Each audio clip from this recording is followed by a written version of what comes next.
game, how creative, how flexible he tends to be. Despite this set not really rewarding flexibility a little bit too much, still a player that I think will do fantastic today. And already in the standings, we can see a player that is trying to scare off everyone else and say, I'm here to win once again. He won our last regional finals. He's trying to do it again in this day one.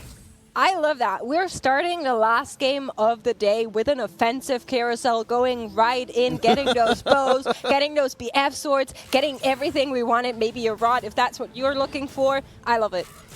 Yeah, I mean, that's what we want. We want full high-octane game number 5. Of course, do remember, all of these players stay in for tomorrow. But, as you know, David, as you mentioned, for a lot of our players towards the lower end of the table, their route to day 3 will be a very narrow one indeed. And for the top players as well, I think Guido was mentioning on the desk, the confidence, the kind of the mental of going to sleep today, knowing you're in the top 8, knowing you did really well, knowing you did poorly on the kind of the vice versa side, it's something that can be very detrimental in terms of the pressure, the mental pressure you're going to have on yourself, knowing that you have to do better. But we're looking at the Mirage right now, Warlord's Honor. We get to see a new one this time, Mix. It's not Executioner's Net, it's not Duelist. Yeah, with Warlord's Honor, it's always a kind of, do I go for it? Do I not? Depends on kind of the cards that I'm getting dealt. If the cards are really good for a Mirage game, then you could pursue it. It's definitely not the most attractive one, but I feel like it's still up there and we have seen players look for it. However, Kenobi has found something else he wasn't technically maybe looking for. There is a Ezreal 2 potential, and there exists an Ezreal reroll comp at the moment that we haven't really seen just yet. No, I love Ezreal reroll. Your eyes will bug out of your head to see what Ezreal 3-star with the right items could do to a late game board. You say, one cost? I thought we got rid of that by nerfing Karma down. But Ezreal, he is obscenely strong. Swift Shot Crest as well. Instant pickup here from Kenobi. He has his direction already set up for him by the game. Ezreal 2, we saw it a lot. The reroll in the Chinese LCQ. We saw it a lot as well in the Korean regional finals last weekend. We haven't seen it too much today here in EMEA, at least not on the streamed games. But looking now for Scapeus' choices, Hallucinate. Mirage is in a good spot, but this augment did get nerfed in the past. It's not really as instant pick as it was in some metas. In this case, yeah, going to be a reroll, Portable Forge, Ascension, Personal Training, all very generically good, but not excellent augments in this case. I'm really curious what he goes with. Scapeus is so interesting in his playstyle, and I love what we've seen from him so far. He's going to go straight away for the randoms out of that Forge.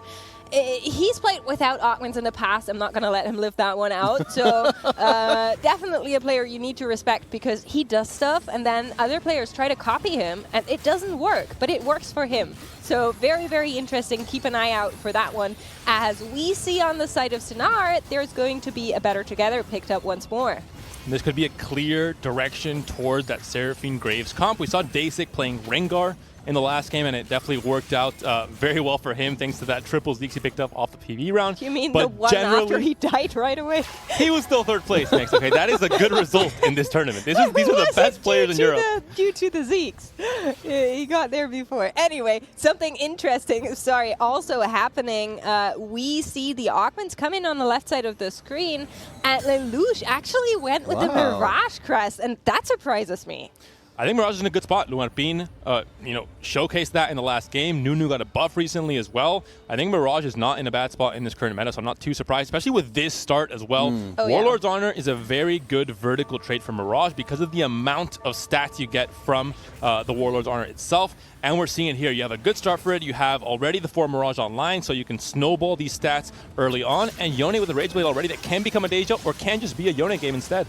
What I really like about Lelouch's start here is you saw that formation, that unusual formation they had there. They're trying to maximize the amount of shields that go onto Yone, so he spends the entire round stacking out that Rage Blade and becoming an absolute menace. Yeah, and hopefully he can do that. On the other side, there's a Yone as well, and Noel has found an Olaf very early on that hopefully is going to get some extra stacks here as he had hoped. But seeing Lelouch, you might step away from the Yone now. We've got Sinar and we've got Lelouch, the 2 undefeated players so far. Everybody else has taken a little bit of a love tap on the way through these early rounds. Of course, we did see in our previous lorries that our players would go to some fairly extreme lengths to preserve their win streak, and we know there's a possibility of our top 2 players going up against each other in this coming round. Sayonara really thinking here. A lot of different pairs and options on the bench. Wants to field the best possible comp for this next fight, but really has to consider where he's going to go with this comp. Really hoping for a Jax to get another chance at a Shimmer skill possibly, with Nasus already in and with that Wukong 2-star already online. I would love, with that Ziggs, for him to angle into the direction of Seraphine, angle into the direction of Graves. That's what I love. These are our two win-streaking players up against each other. Sana decided not to spend out, so Lelouch does have a level advantage and has, of course, been stacking up that Warlord so that Yone and the rest of the Mirage squad should be able to punch through and allow for Lelouch to take control of the lobby. Yeah, and everybody else has come to watch Scapeus and Casey Double hopping on over and seeing who's going to be the one to beat. It will be Lelouch for now on that Warlords as we go into the carousel, and we'll see what everybody else gets. It is a normal carousel, nothing too crazy here, I would say, except maybe for exactly Padibol picking it up. A Yone with a bow could be interesting. Also, the Zeri with a belt can build into that Ziggs, can build into that Seraphine comp as well, so Scapeus might be angling towards that, but he's not the player with better together. He actually does pick up that portable forge with the first augment pickup instead. Padibol has a lot of components on the bench, has to start thinking about what to slam and what direction to go in as we move into Krugs in a few more rounds. Yeah, gotta make sure you don't get dizzy from all the options that you have. Somebody else that has decided to not have options. Oh no! Arrow into the Astrals. 50 gold, does have the trade sector, can just anything he wants. Calculated loss, actually not trade sector. Can just get those extra rerolls and find the Astrals he's looking for, so lovely. I mean, to be fair, by the way they're playing, it practically is a trade sector. It's working out really well for them so far. Again, we're seeing this line formation. In this case, we're not necessarily protecting a huge amount, we're just putting bodies in the way of people getting a hold of that Lux. You know, I think for Arrow as well, while they're much lower than everybody else in the lobby, they are still trying to take a controlled descent. If they lose too much HP, it's not worth the free reroll and the free gold. Something about Arrow, we do have to kind of respect his performance throughout this entire set. He has dominated in basically every single tournament he played. It wasn't quite enough to get a Golden Spatula Cup win, but he made it here nonetheless and has been showing great strength and performance. So I'm really expecting him to do well in this tournament.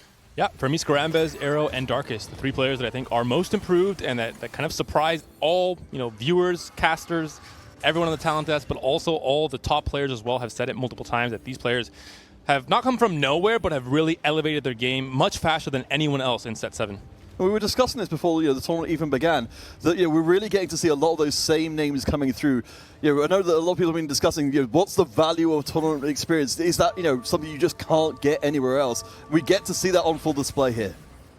I still believe, and people disagree with me sometimes, that there is something like a tournament meta, and we can see it with some of the lobbies that are going on. We have players like Matilla, who has gotten a first and then a fourth place, and then 2 8s. Right? Like, that was the reseeding. That's how much it can hurt you to get mixed in with another lobby. Unfortunately for Lelouch, I think this might be the end of the road for his win streak. Yone has been taken down, and it looks like that Senatu and that Zeri are doing enough. Lelouch takes a big hit.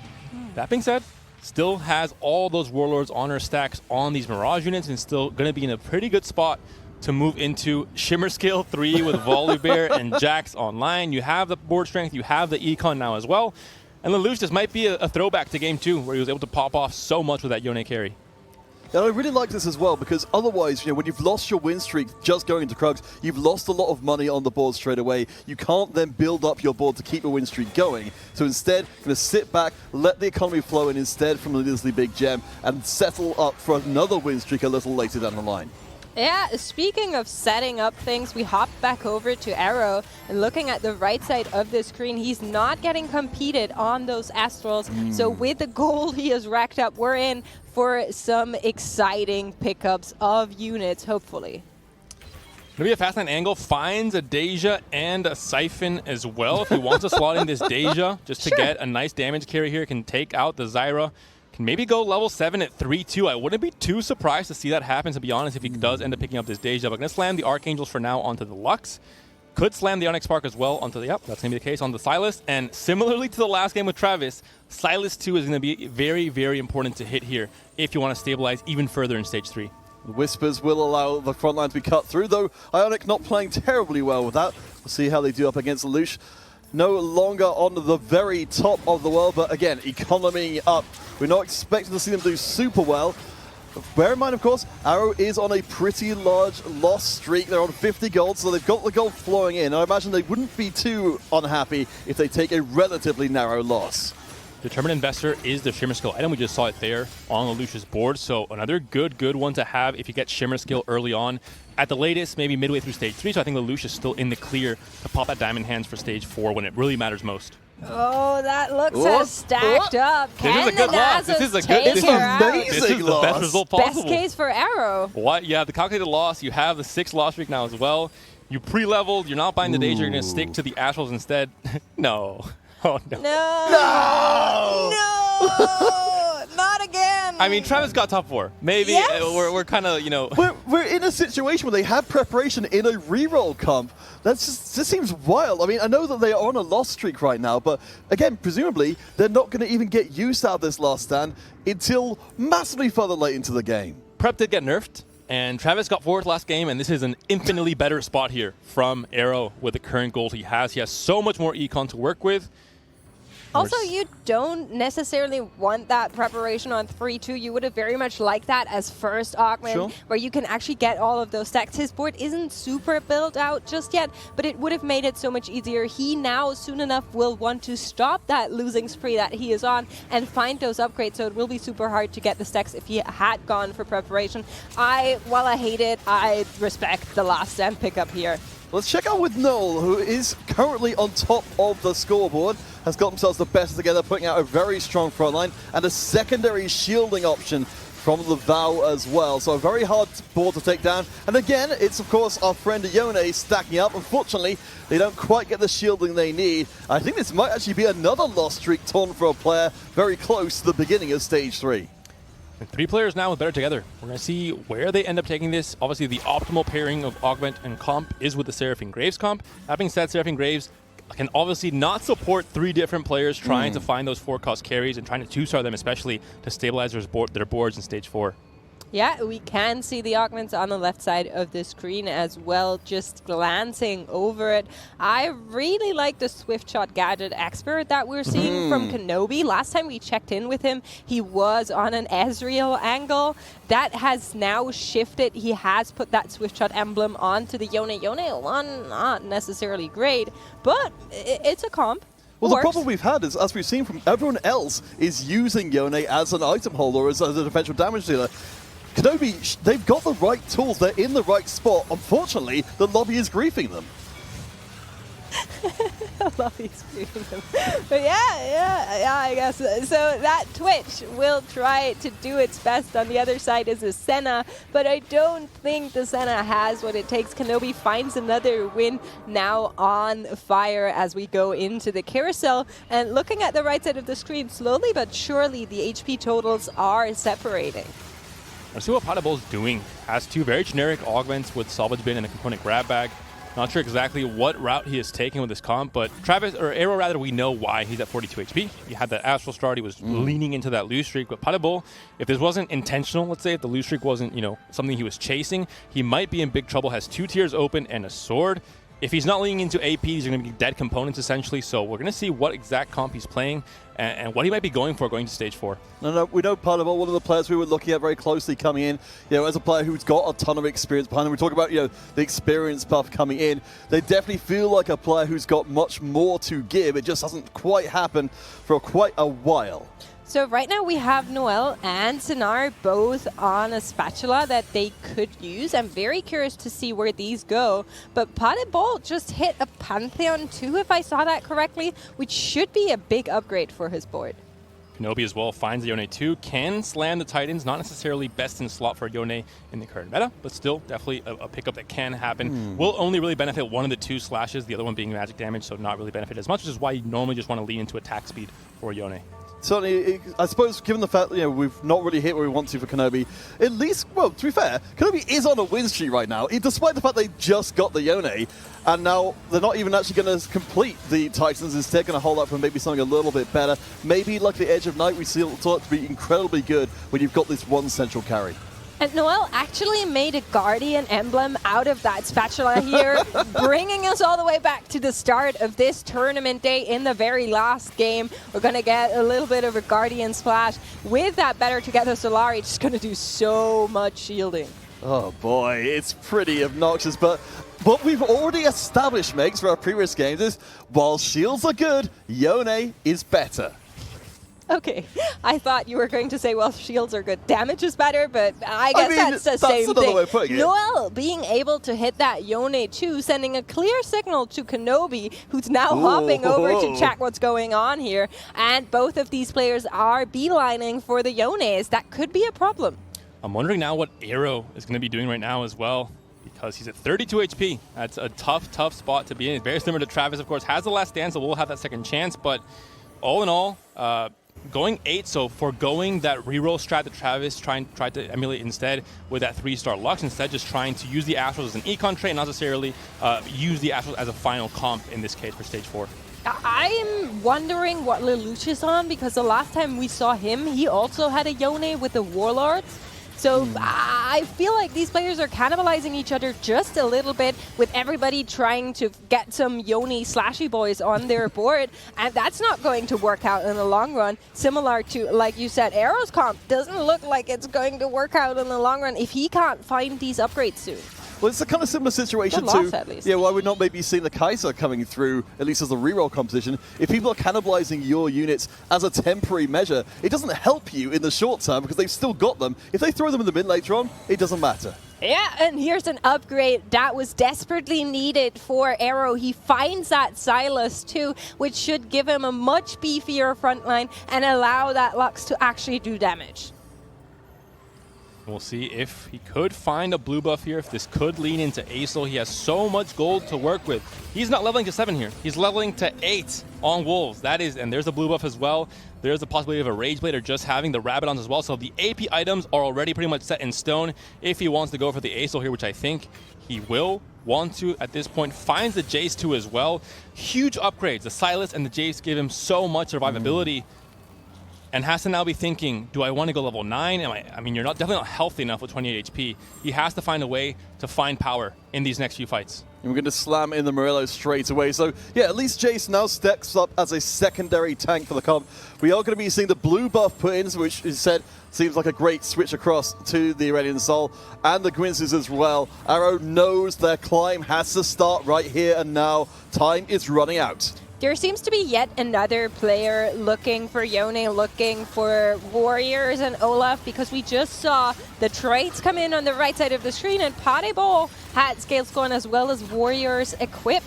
So I'm wondering what's going on in this lobby. Everybody saw Warlords and was just like, yep, that's what we're going to do. Everyone, get in line. I'm worrying for all of these players. Scapeus and KC Double on the other side are having some Cannoneer moments, so hopefully not getting tied up in this whole competing for the same unit movement that's going on as we move into our last augments. All right, so we get to see, we'll be checking with Padabon in just a second. They are the ones you mentioned is bringing Warriors in. So, yes, you say, we're seeing several people who are struggling with the composition of how things are laying out. Of course, we've got the generic option of the Thrill of the Hunt, and it will be the one taken that should keep that Yone from getting bursted out if they do take aggro. For most of these players, though, I think they're not leaning into Yone 3-star. They're using Yone as a transitional carry for stages 3 and 4, so it's not the end of the world that 4 or 5 players are going for Yone. It's not ideal, obviously, but I think most of the players that needed to have hit the Yone 2s, so they hit their mid-game carry. In the case of Potable, it does seem like he is trying to lean into an actual Yone 3 and is going to try and reroll that going into the stage 4. But for most players, it might just be an angle to go into Deja a bit later and use Yone as a secondary carry instead. I believe Lelouch is on a pivot moment for now, so hopefully we can check in with him in just a second, because I think he has found some dragons and is looking to get those upgrades, but we'll see it in a second after this game, hopefully. I really hope that's what's going on, because like you said, while not everybody might be looking for the 3-star, they're still looking for the unit, and there's only so much Yones to go around in this pool. That's not going to allow them to come through. But Sinar actually taking a loss here.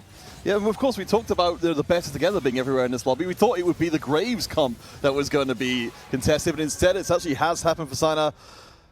as Double will take the L, pushing them down the table, getting relatively close. There's a Deja. Ah, Deja okay. for Lelouch, and this is what we were talking about here. Now considering, do I sell the Yone? Has the Warlord Yes. stacks? Do I wait for a, Sell it. Do I wait for a remover Sell instead it. and keep the stacks on this Yone?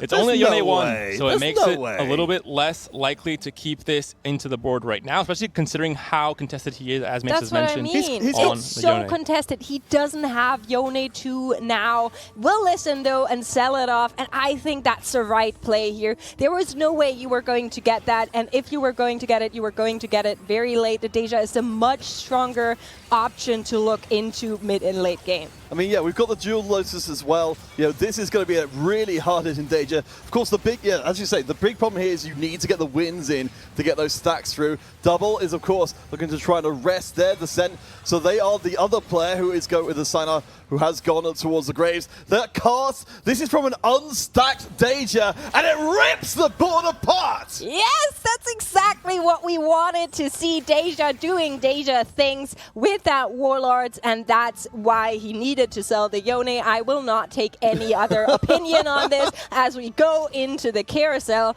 And you mentioned it a little while ago, Panda Arrow now on 28 HP. He's stabilized. He hasn't lost more at this point. He still has the last stand. Even if he does end up going down to that last fight where he is going to get knocked out, able to stay in it for one more fight. And he had, again, such a good spot when it comes to his econ. I think he will be able to stabilize and I think make a top 4. We'll have to see what he ends up hitting, if he goes 9 or if he's rolling on 8 to stabilize. But once he hit the Silas 2 and the Jace 2, he became, I think, almost guaranteed to be stable all throughout stage 4. Well, one thing, of course, that's going to make that climb a lot easier, in this lobby, we do not have those incredibly strong players up at the very top of the table, but what we do have are some very strong compositions on the board. Yes, and we talked about it going into it. Observers, take it away. KC Double, better together, has the Zeeks, has found the Graves just now, has the Seraphine too. Yeah, that is finds so the big. Graves too. That is so good for KC Double. Again, remember, this is the contested board going through as Yone 3 drops in from Parter Ball. Things are getting serious here in the last game of the day. I cannot even contain anything. Everybody is hitting at the moment, and that's going to increase the tempo of the lobby by so much. Graves seems, he's almost doing with the reset off to the Hodge, but not quite enough. Double 61 gets taken down. Sinar as well looked to be in a very good spot to get that Graves spot comp online, but Double 61 has managed to hit that Graves first, and Sinar is now hoping that with the HP lead he has over Double, Double can get some bad fights against maybe some of the strongest players currently in this game. Gets knocked out, and those Graves go back into the pool for Sinar to take for himself, because Sinar has Better Together and Cybernetic Uplink, which are two very, very good augments for that Seraphine comp. As we examine the two Seraphine Graves comps we got going on here, we are, of course, seeing the good items on the Graves. Though, well, we know that's the priority. The Seraphine is looking, in both cases, is looking pretty lackluster. No longer as strong, she got nerfed off of her 3-star. She's no longer the main item carrier with the Morello as well. So it's really not as important as the Graves 2 is in stabilizing, especially now in stage 4. Yeah, 100%. I do want to mention, though, that Sonaria has had that spatula for what feels like the entire game, has not built anything out of it just yet. It's probably looking into a Guardian angle or something like that, if I were to guess. But we'll see what this comp here does, as Scapeus is also in the mix here with some Soifin, if I saw that correctly. At least there's a Xiaoyu, and she's dishing out some damage. Important as well, Arrow did take the L coming into the Dragon. Yeah, and speaking of the Dragon, there is something you cannot forget coming in left side of the screen, ! AMD to get your giveaway. You can win a gaming laptop, and who doesn't want that? ! Titan's Vow Radiant Edition for Mr. Graves. That is the best possible item. Although he already has one Titan's Vow, still going to be a great pickup in this case for Sinar. Or yeah, I think in this case maybe gonna move around the items instead with the salvage bin and see what, or with the reforge rather, and see what he wants to actually build outside of this Titan's Vow. It's going to be probably the Bloodthirster for sure.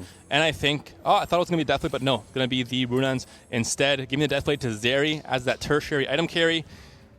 And unfortunate items for this Thieves' Goes Gloves. up to level 8 here and puts in the Bard. I love that. Getting the 3 Mystics in and a little bit of extra CC should hopefully do something here for this entire comp together with the Evoker angle. And there's a little note here so we can see the broad strokes of the compositions down the side. So you start out with a massive amount of our friends, the Mystics, but Arrow at the bottom of the table has got their Dragons coming in, and they're going to hit like an absolute truck.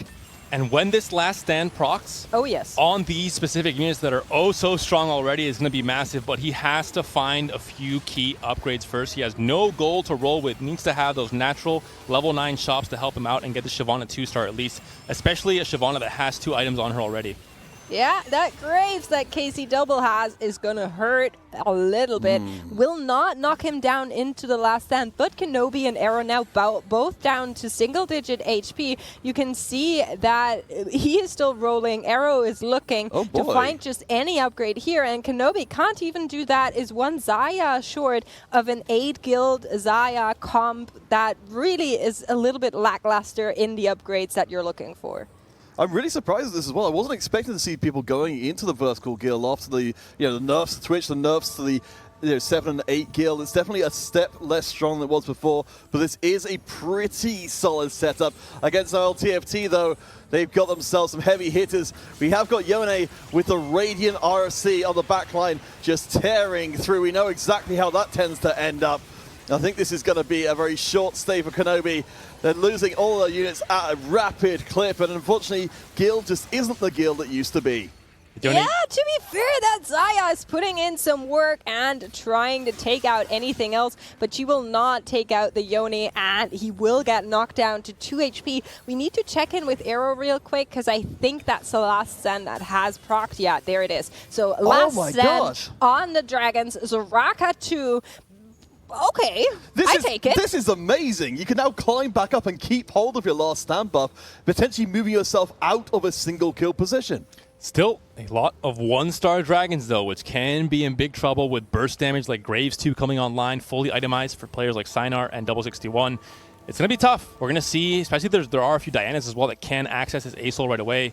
And the Xayah, I think, is not going to do enough. It's still a Xayah 1 for Kenobi. It's just not strong enough, I think, at this point. So really, really good enemy meetup for Arrow here, as his Dragons should be strong enough. They are getting support from the Bard, from the Soraka, getting that extra sustain in and keeping them alive even though they are 1-star. Zippy cannot do anything here, and Kenobi will find an end in this last lobby of the day.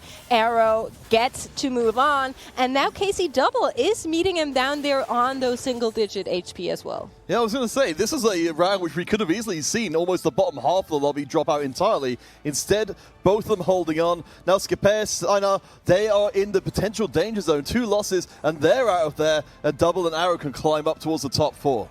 I'm wondering if Lelouch has already found the Yasuo, or if that Yasuo on the carousel might have been very, very attractive for him. Sinar picks it up instead. And Sinar, I hope he's also found his Graves too. He was someone that still had that Graves one before. We're going to check him out now and see if he's still waiting for 61 to get taken down first, or if he's already found all the upgrades he needs to find to get that Seraphine board online. Yeah, looks like he is good. Oh, never mind. I've been baited by production. This is 61, who had his upgrade on that Graves very early on in stage 4. Yeah, Padable finding a Braum 3. Maybe we can just quickly see Sinar's board to make Panda happy and give us that information that we're looking for, because Sinar should be able to stabilize, just judging by the HP totals. I guess is not going to happen. We're hopping over to Arrow, who what do you mean there we go? This is Arrow. I want to see Arrow. Production's baiting me, Peter's baiting me. I'm done with this. We're seeing Lelouch at least. Yeah, so Lelouch, they're up at the top of the table there. No Yasuo, right? No I don't Yasuo believe yet. so, but they are on a streak right now, and that Deja is hitting like a truck. Remember, this is the Deja effectively with 4 items. That Dual Lotus combined with the Infinity Edge, the Warlords buffing extra stats into the middle as well. Arrow is very strong, but it's going to be down to those final few casts. The Azal walks in into the danger zone. Doesn't quite get the cast off in time, and I think this has surely got to be the end of the line. The heal is huge, but Arrow is out of here. No last standing. Scapeus is taken down as well in 6th place. 61 and Sinar, both Seraphine Graves players, are still alive. Bard comes in for 61. All the upgrades are here, really, except for that. Yeah, that's really pretty much it. He has on level 8 as well, despite rolling at 7. Found that Graves early on, was able to stabilize enough to get his econ back online to go 8. And at this point, there's not much more he can do. Just has to hope for good fight RNG and hope he can squeeze into the top 4. Yeah, Noel is also down there, being the barrier between Sinar and KC Double. We haven't checked in with Noel in just a little while, but he's going to hop onto the stage. This was the player that had found the Yone so early and signaled to everybody else, back off, that one's mine. And they listen. Let's see what the Yone in the backline can do. The Bard ult missing him, allowing him to further stack up those Rage Blade stacks. But the Graves is also still here. Yone now onto him. Will he be able to take him out? I don't think it's going to be enough. No! Yone fighting, but Noel finds a loss. That's 3 players again at the elimination stage. So I know we're getting a little bit of upgrade, but this is such a tough situation to be in. You've got 2 players at the top of the lobby, Lelouch, Potterball. They're both win streaking. They both got a ton of HP.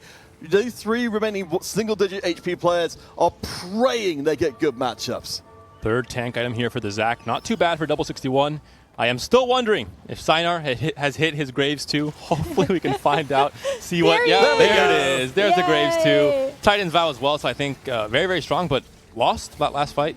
I think the key thing is here, if you face Lelouch or Potable, you're probably out. So right now in this next fight, whoever is facing one of these 2 top players, whoever gets the bigger loss as well, considering the HP totals, might end up getting knocked out in 5th. Notably, Potable is on level 7, just now hitting level 8, whereas Lelouch went level 9 already. So Potable just unlocking even more power going into this round here is definitely going to be a force to be reckoned with for whomever goes in his path. Yeah, all Yones, all day, every day, forever, and a triple Zeeks. So you're disgusting expression. I was very disgusted by that. Just imagine it, chat. It's happening again. All right, let's see. Noel is on 1 fight remaining. The top of the table. We're going to press it down. Yone just tears through, and it's the Zephyr that you called out before. Take out the front line. Everything is available for the killing. All that matters is you've got a Yone and you know how to use it. Yeah, I mean, the Yone is just doing everything on his own, knocking out Noel here.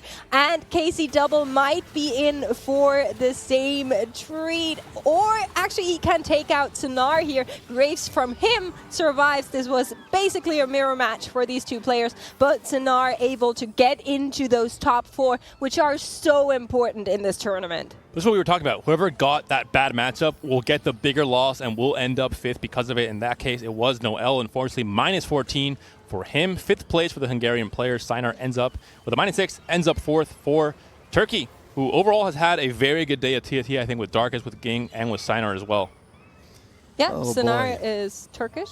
Noel is the Hungarian player. But we got it anyway around KC Double, now trying to fight for this life with Lelouch and Potable looking so menacing. He will meet what looks like the ghost copy of Lelouch here, so hopefully is able to hold on just another round against that copy. Just gonna do his very best to take him out. The Graves is putting in the work against those dragons, but can he actually do it? Looks like he will be able to. Zaraka keeping everything alive for just a second, but in the end, I spoke too soon. I spoke too soon. Can the Theory finish it off? You shot the wrong way, Deja. There she goes. There she goes. Line up your reticle, please. KC Double holding on 1 more round, finds the Pantheon 2 here. Amazing what he needed, just an extra beefiness into this comp, and he will meet Lelouch, this time the real one, in his next game. And of course, we know that Lelouch has already shown weakness here, as they will have a Yone 2 joining the field, but yeah, this is a great situation, but Yasuo too. We're seeing upgrades on both sides of this decisive match coming up. Oh yes, that's going to be very, very intense. Let's look. Both of these players could get knocked out. Eyes onto the graves of the enemy team. KC Double's grave needs to survive. The Deja is onto him, but not going to take him out just now. He will be able to survive this round. He's still standing, but there's a Yasuo that's still alive as well, and he's coming for that Graves. He's ending KC Double's streak and will put him into 3rd place. We talked about the stacks from the 8 Mirage vertical. It's just so much that you get from the Warlord's Honor, and we're seeing it perfectly showcased here by Lelouch, by this board with that Deja. For a second lobby in a row, is dominating every single one of these comps, including the Yone 3-star, including the Graves and the Seraphine. It makes, we were talking about before in terms of tournament meta and how things are evolving. We're seeing such a different field now from how we started off the day. The rise of the Mirage, I'm sure it's going to have a knock-on effects in our second day of play. But again, no one will be eliminated, but we cannot say the same for this next round. Lelouch has to hold on level 9 against Pardabol's 8. But Yone, the answer to every single problem. Oh, yes. It might just be the thrill of the hunt that Padibol has on top of this comp is going to do so much for him. Zephyr not finding the Deja, not finding the Yasuo, but lifting up the Soraka, just delaying the extra sustain that he needs to come on through here. Deja is on to the enemy clump, but can she actually do something against that Yone? She will be able to take out the front line, but Yone has stacked up. He's on to 80 Rage Blade stacks and will chew through Deja, but she remains the queen, and Lelouch finds a win against Padibol. I think the reason I'm going to eat my words here is because what we've got from Yone is he is stuck at the level of power he's going to be. He's got nothing more amplifying him. The Zeeks are great, all of his attack speed is great, the walls are great, but they are a finite amount of power you can put out, and I think we may have just crossed over the boundary. And more than that, it's a single target damage. Once you get into level 8, level 9, you have a lot more units on the board. They're able to stall out enough time for Deja to do her damage from that backline and still stay uncontested. The big thing to look out for here, I think, is for the Yasuo on the Lelouch. If the Yasuo can stall out any amount of damage from Yone nearing the end of the fight and Deja can clean up, that might be the way that Lelouch will end up winning. All right, let's see if Yone's got what it takes this time. The Zephyrs send them to the sky, but what comes up must come down again. That Deja going to be chunking up the single target damages, just as David said. It's taking its sweet time to get the job done. Yasuo is building up.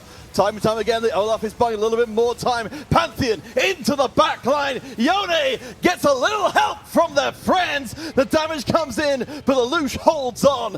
Barely. And the Yasuo died too early there. The double Zephyr made it so the Yasuo was being targeted by the Yone very early into the fight, and that ended up being just not buying enough time for that Deja to do her thing.